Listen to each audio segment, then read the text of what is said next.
Hey guys, I'm Let's Clutch This, and today we're going to comprehensively review the anime Lycoris Recoil. You could probably tell from the content I post on here that I have a particularly strong interest in this anime.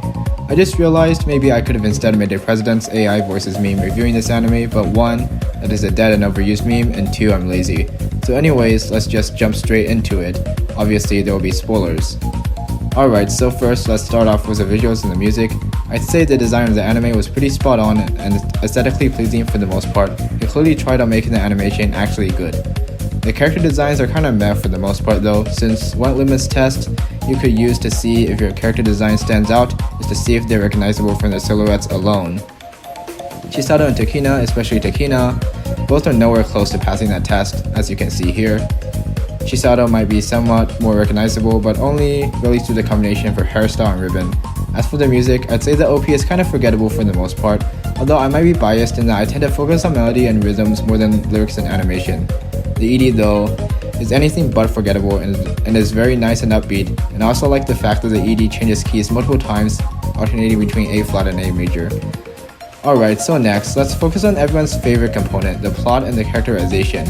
As for the main characters themselves, I'd say that their personalities were fairly well crafted, though from an objective standpoint, Takina's character is more interesting and nuanced due to her development through Season 1, from having a rather cold demeanor and overall obediently following rules without questioning, albeit with one notable exception in the first episode.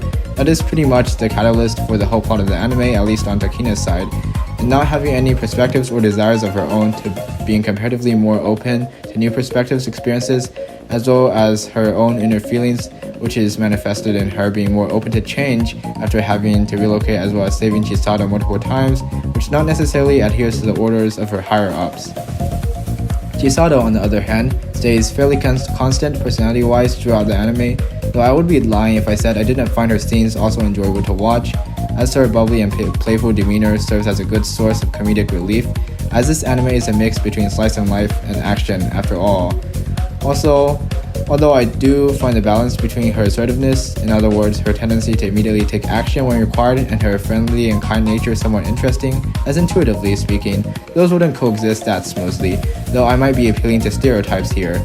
It is also notable how much being with Chisato changed Takina's life and character for the better, as Takina, initially rather closed-minded, became more open to experience through her influence.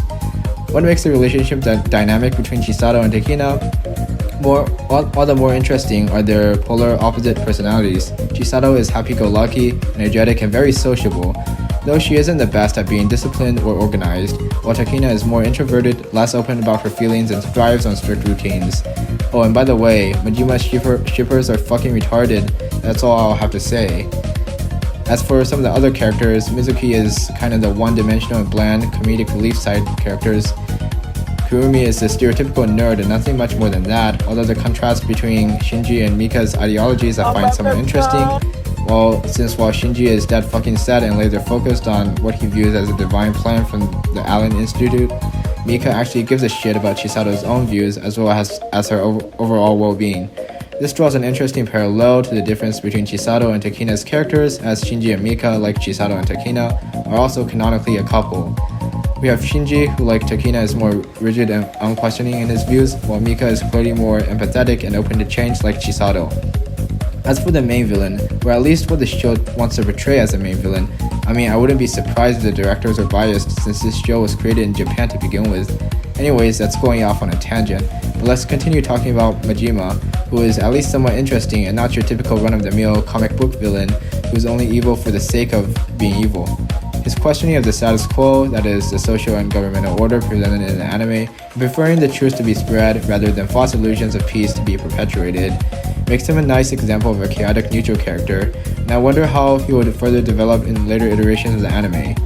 Alright, now as for the actual plot of the show, I'd say the plot falls short in that some plot points I see as relatively contrived and suddenly brought up to your face without much natural connection, such as Chisato's new artificial heart, which ended up saving her life in the end, in which it was too suddenly revealed that Shinji somehow had another copy of her heart. I see this as relatively contrived just to fit the desired happy ending and continue the show with Chisato alive.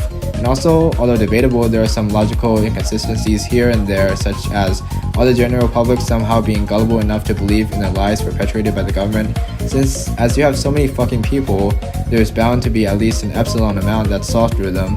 Although, to be fair, one could argue that perhaps that could be a plot point for a later season, or that detractors in the general public are quietly eliminated just like in 1984.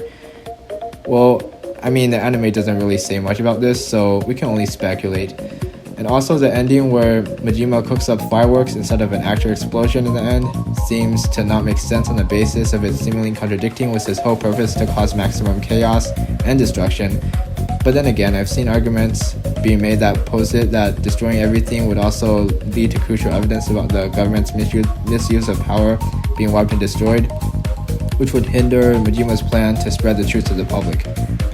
Flaws aside, I overall still found the plot relatively intriguing, albeit the theme of censorship and suppression of the truth is far from actually original. Although this isn't necessarily a bad thing, since this anime takes this theme on a unique spin. Notably, I immediately drew a connection to the novel 1984, which you've probably heard of from the memes, since in both stories the government's misdeeds and imperfections are erased to make for an illusion of peace and perfection, in which both characters are subject to control and to obey strict orders, while both main characters, which are Chisato and Winston, step out of line by proudly implementing their own ideologies. So I wouldn't be completely surprised if something bad ends up happening to her in the future. Anyways, that's going off another tangent, and I think I've covered most of the main aspects of the anime. Overall, probably an 8 out of 10 on characters, in which the relatively bland character design knocks that down from what potentially could have been a 9 out of 10. 8 out of 10 on the plot and 9 out of 10 on the visuals and music, so that averages out to around an 8.3 out of 10. And also, I was looking forward to season 2, but it looks like, more likely than not, the sequel, or at least the immediate sequel, will be a movie instead, which isn't very epic close to 100. Anyways, I guess that's it. See you guys in the next video.